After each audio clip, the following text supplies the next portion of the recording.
இறை இயேசுவுக்குள் பிரியமான சகோதர சகோதரிகளே, இன்றைய நற்செய்தி வாசகத்திலே நாங்கள் வாசிக்க கேட்டோம். இயேசு சொல்லுகிறார், சிறு பிள்ளைகளை என்னிடம் வரவிடுங்கள், அவர்களை தடுக்காதீர்கள், ஏனெனில் விண்ணரசு இத்தகையோர்க்கே உரியது என்று.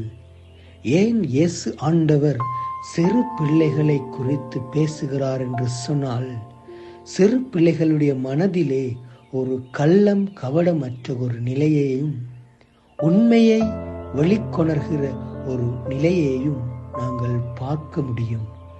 அவ்வாறான நிலையையே கிறிஸ்தவர்களாகிய எங்களையும் சார்ந்து கொள்ள வேண்டும் என்று இயேசு ஆண்டவர் விரும்புகிறார்.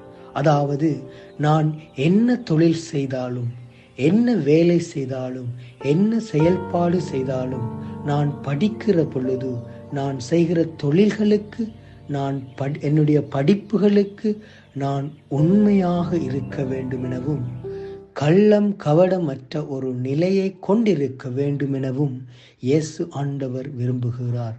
அவ்வாறு நாங்கள் கொள்ளுகிற பொழுது இந்த சமுதாயமானது விருத்தி அடைந்து நீதியை நிலைநாட்டக்கூடிய ஒரு சமுதாயமாக, பிறர் நலம் தேடி ஓடி வருகிற ஒரு சமுதாயமாக மாறும்.